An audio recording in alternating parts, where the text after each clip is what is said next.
Cette vidéo est la version audio d'une des lettres de nouvelles que reçoivent chaque semaine ceux qui sont inscrits à notre site Libre Accès Académie. Si vous aussi vous souhaitez recevoir nos lettres hebdomadaires, cliquez sur le lien en dessous de cette vidéo.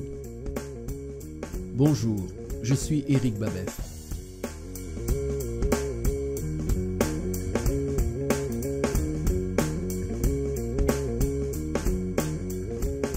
Aujourd'hui, je veux vous entretenir d'un sujet capital et je souhaite l'introduire par une citation très pertinente de l'auteur et théologien Richard Foster dans son livre « Éloge de la discipline » paru aux éditions Vida. La superficialité est la malédiction de notre temps. La doctrine de la satisfaction instantanée est un problème spirituel de premier ordre. Le besoin le plus flagrant aujourd'hui n'est pas pour un nombre plus important de personnes intelligentes ou douées, mais pour des personnes profondes. Nous vivons dans une société où le déballage de superficialité a atteint un tel niveau, surtout depuis l'apparition des émissions de télé-réalité aux heures de grande écoute, que la plupart des gens trouvent cela normal. Le problème majeur qui en découle, c'est que le peuple de Dieu peut être influencé par cette superficialité et que cela finit par transpirer dans sa spiritualité. Je tiens à être clair sur mon utilisation du mot spiritualité. Je ne l'utilise pas dans son sens philosophique, lequel consiste à désigner tout ce qui est en dehors ou indépendant de la matière, mais dans son sens religieux, c'est-à-dire en rapport avec les pratiques de piété dans notre vie de tous les jours avec Jésus-Christ. Notez, je vous prie, que je parle de vie de tous les jours et non seulement de la vie en général. En d'autres mots, je fais référence à ce qui se passe au quotidien dans notre vie et qui nous permet de faire l'expérience de la réalité, de la présence et de la puissance de Jésus. Je pèse mes mots ici, je ne les utilise pas par hasard. Laissez-moi récapituler ce que je veux dire sous forme de question. Jésus, est-il juste un objet de croyance pour vous ou est-il une réalité à laquelle vous goûtez? Et cette réalité, ne fait-elle que chatouiller légèrement vos émotions et votre mental ou vous met-elle en contact avec une énergie invisible mais si tangible? Pour que notre expérience de Jésus soit vraie au quotidien, nous avons besoin de veiller à la profondeur de nos pratiques de piété. Attention, je ne parle pas du légalisme religieux où nous sommes soumis à des rituels ennuyeux que nous exécutons par peur ou excès de culpabilité. Non, pas du tout. Mais je parle d'un engagement de notre cœur à faire ce qui est bénéfique pour notre vie intérieure. Souvenons-nous de ce que l'apôtre Paul a dit à son jeune disciple dans 1 Timothée chapitre 4 verset 8. « Exerce-toi la piété, car l'exercice corporel est utile à peu de choses, tandis que la piété est utile à tout, ayant la promesse de la vie présente et de celle qui est à venir. » Savez-vous que le verbe grec traduit ici par « exerce-toi » a donné le mot « gymnastique » en français? Il servait à désigner ceux qui s'entraînaient durement dans les écoles d'athlètes en Grèce qui, je vous le rappelle, est le berceau des Jeux olympiques. Il a fini par désigner l'exercice de la discipline, que ce soit pour le corps ou pour l'esprit. Certains chrétiens n'aiment pas le terme discipline. Ils l'associent soit à des souvenirs douloureux, soit à des échecs honteux, soit à un refus catégorique de toute forme d'autorégulation. Quel que soit votre ressenti à l'énoncé du mot discipline, vous ne pouvez pas faire l'économie du fruit de l'esprit que Paul désigne sous le nom de tempérance, darbi, ou maîtrise de soi, second 21, dans l'épître aux Galates, chapitre 5, verset 22.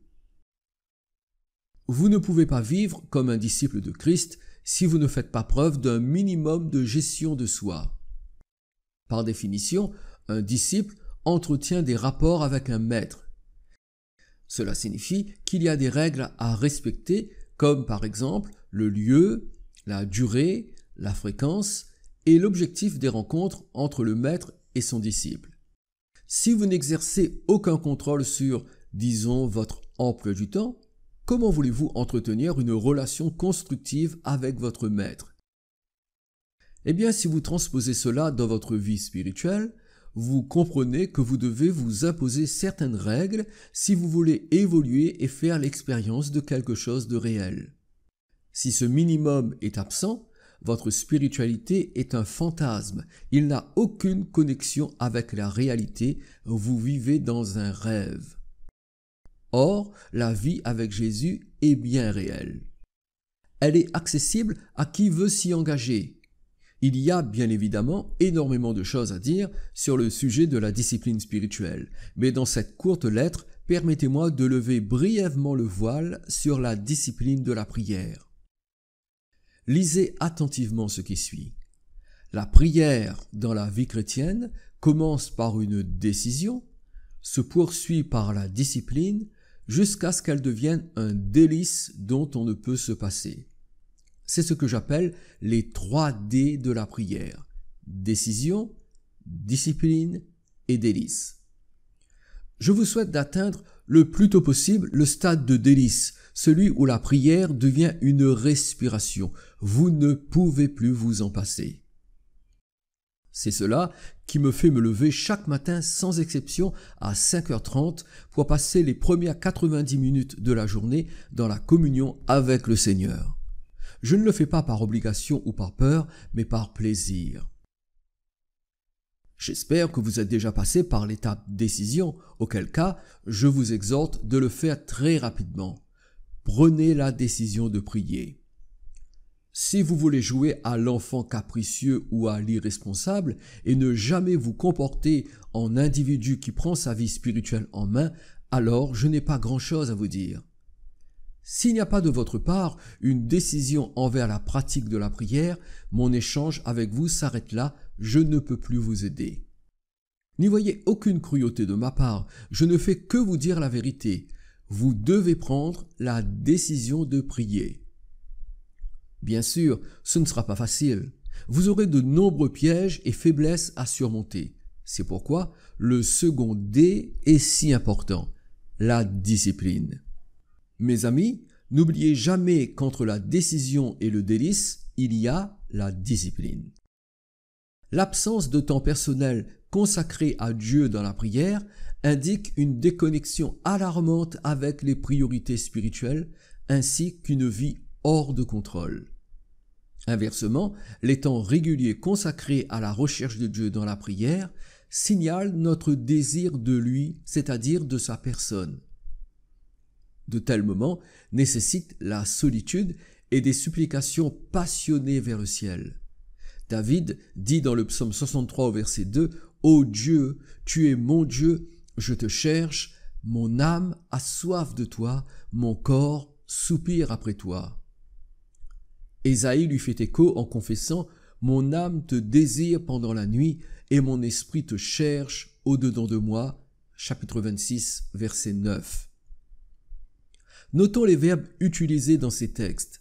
Ils dénotent une action qui dure et non un geste éphémère et sporadique. En d'autres termes, Ésaïe et David faisaient preuve tous les deux d'une véritable discipline dans leur vie de prière. La prière est le moyen par lequel nous entrons dans le tabernacle céleste et adorons le Seigneur Tout-Puissant. C'est par la prière que nous nous tenons devant le trône du Père et plaidons pour son intervention en faveur de ceux qui souffrent. Par la prière, nous nous tenons comme des agents d'intercession pour la réconciliation des hommes avec Dieu. Par la prière, nous recevons les ressources du ciel qui nous devancent et anticipent les différents défis auxquels nous sommes confrontés, si bien que toute chose concourt au bien de ceux qui aiment Dieu. Romains chapitre 8, verset 28. Voulez-vous goûter à cette satisfaction qui ne peut être instantanée, pour reprendre les mots de Richard Foster? Si votre réponse est oui, alors engagez-vous dans la discipline de la prière, car sans elle, il n'y a pas de vraie profondeur spirituelle. Cet engagement à prière, c'est ce à quoi le Saint-Esprit nous appelle tous. Voici la prière que je vous propose. Seigneur, j'ai tant failli dans la prière que si ta fidélité dépendait d'elle, je n'aurais pas pu subsister jusqu'à ce jour. Je te loue de ce que ta bonté envers moi n'a jamais fait défaut. Mais je suis conscient qu'une vie de prière en dents de scie est un obstacle majeur sur le chemin de la spiritualité. Pardonne-moi mon manque de profondeur, Seigneur. Je viens devant toi pour m'engager à entrer dans la pratique régulière de la prière. Mon Dieu, que la prière devienne la base de ma vie. Je décide aujourd'hui de prier, quels que soient les efforts d'ajustement que cela va nécessiter. Aide-moi à surmonter tous les problèmes qui surgiront sur ma route. Apprends-moi à me discipliner. Que le vouloir et le faire dans la prière soient toujours présents en moi et que ma vie entière soit un parfum de prière devant ta face. Et finalement, Seigneur, que la prière devienne un délice ininterrompu dans ma vie. Je prie au nom de Jésus.